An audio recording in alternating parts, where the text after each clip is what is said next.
మొంతా తీవ్ర తుపాను తీవ్ర వాయుగుండంగా బలహీనపడింది. తుపాను బలహీనపడిన పలు ప్రాంతాల్లో వర్షాలు కురుస్తున్నాయని వాతావరణ శాస్త్రవేత్త కరుణ సాగర్ తెలిపారు.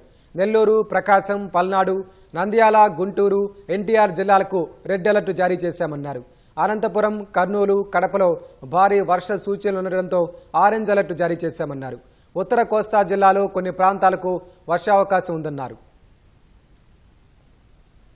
పశ్చిమ మధ్య బంగాళాఖాతంలో కొనసాగినటువంటి తీవ్ర తుఫాను మొంతా రాత్రి 11:30 మరియు 12:30 గంటల మధ్య ప్రాంతంలో ఆంధ్రప్రదేశ్ తీర ప్రాంతం వెంబడి తీరం దాటం జరిగింది. మరి ముఖ్యంగా గమనించినట్లయితే కాకినాడకి దక్షిణంగా ఆల్మోస్ట్ నర్సాపూర్ దగ్గర తీరం దాటింది. ఆ తర్వాత ఉత్తర వాయువ్య దిశగా తన దిశను కొనసాగిస్తూ ఆంధ్రప్రదేశ్లో ఎంటర్ కావడం జరిగింది.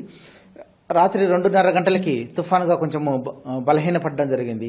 ఇది తదుపరి కూడా ఆల్మోస్ట్ ఉత్తర వాయువ్య దిశగా తన దిశను కొనసాగించే అవకాశం ఉంది. దీనివల్ల కూడా మనం ఈరోజు కొన్ని జిల్లాలలో రెడ్ వార్నింగ్ ఇవ్వడం జరిగింది. ఎందుకంటే నిన్న అత్యంత భారీ వర్షాలు చాలా చోట్ల రావడం జరిగింది. ఈవెన్ ఈరోజు భారీ వర్షాలు లేదా అతి భారీ వర్షాలు వచ్చినా కూడా దాని ఇంపాక్ట్ చాలా ఉండబోతుంది. కాబట్టి నెల్లూరు, ప్రకాశం, అలాగే పల్నాడు, నంద్యాల, గుంటూరు, ఎన్టీఆర్ ఈ జిల్లాలలో మనకు రెడ్ వార్నింగ్ ఇవ్వడం జరిగింది. ఆ తర్వాత కింద ఉన్నటువంటి బాపట్ల, కృష్ణా, ఏలూరు, వెస్ట్ గోదావరి జిల్లాలలో మనం ఆరెంజ్ వార్నింగ్ ఇవ్వడం జరిగింది. ఆ పైన ఉన్నటువంటి ఉత్తర జిల్లాలన్నింటిలో కూడా 1-2 చోట్ల భారీ వర్షాలు వచ్చేదానికి అవకాశం ఉంది. అదేవిధంగా రాయలసీమలో కర్నూలు, అనంతపురం, వైఎస్ఆర్, కడపలో కూడా ఆల్రెడీ నిన్న ఎక్స్ట్రీమ్లీ రెయిన్ఫాల్ రిపోర్ట్ కావడం జరిగింది. కాబట్టి ఈ రోజు కూడా లాట్ ఆఫ్ ఇంపాక్ట్ ఉండేదానికి అవకాశం ఉంది. కాబట్టి ఆరెంజ్ వార్నింగ్ ఇవ్వడం జరిగింది. కింద ఉన్నటువంటి సత్యసాయి, అన్నమయ్య, తిరుపతి, చిత్తూరు జిల్లాలో మనకు 1-2 చోట్ల భారీ వర్షాలు నమోదు కావడానికి అవకాశం ఉంది. అదేవిధంగా దీని ఇంపాక్ట్ రేపు కూడా కొన్ని చోట్ల కంటిన్యూ అయ్యేదానికి ఉంది. మరి ముఖ్యంగా ఉత్తర కోస్తా జిల్లాలో మనకు 1-2 చోట్ల భారీ వర్షాలు రావడానికి అవకాశం ఉంది. ఇక గాలులు గమనించినట్లయితే మరి ముఖ్యంగా ఈ ఎక్కడైతే తుఫాను వెళ్తుందో దాని దిశలో పక్కలో ఉన్నటువంటి రైట్ ఫ్రమ్ బాపట్ల నుంచి గమనిస్తే బాపట్ల, గుంటూరు, ఎన్టీఆర్ నుండి అటు సైడ్ ఏలూరు కొంత ప్రాంతము, అల్లూరు సీతారామరాజు జిల్లాలో కొంత ప్రాంతము, అదేవిధంగా కాకినాడ, కోనసీమ ఈ జిల్లాలన్నింటిలో కూడా మనకు దాదాపుగా 60-90 కిలోమీటర్ల వేగంతో గాలులు వీచేదానికి అవకాశం ఉంది.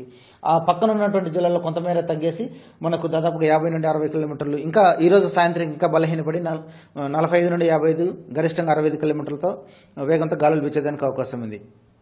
కాబట్టి ప్రజలకు మేము హెచ్చరిస్తున్నాము, తీరం దాటిపోయింది కదా, మనం ప్రశాంతంగా ఉందామనే దానికి లేకుండా జాగ్రత్తగా ఉండండి. ఎందుకంటే తుఫానుకు వెనక భాగంలో ఉన్నటువంటి గాలులు కూడా మళ్ళీ నష్టం చేకూర్చేదానికి అవకాశం ఉంది. తీవ్రంగా గాలులు వీచే అవకాశం ఉంది.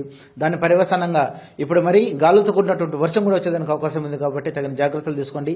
అలాగే ఎవరు కూడా ఇప్పుడే బయటకు రావద్దని హెచ్చరికలు జారీ చేస్తున్నాం.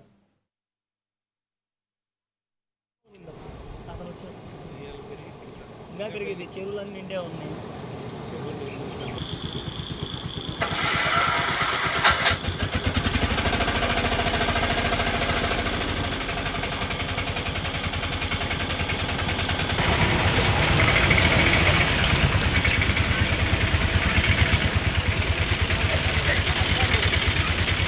ఈ గోడలు తీసాము, కమిషనర్ వచ్చి చూపించి దానిపై నుంచి ఫోర్స్ ఆగట్లేదు.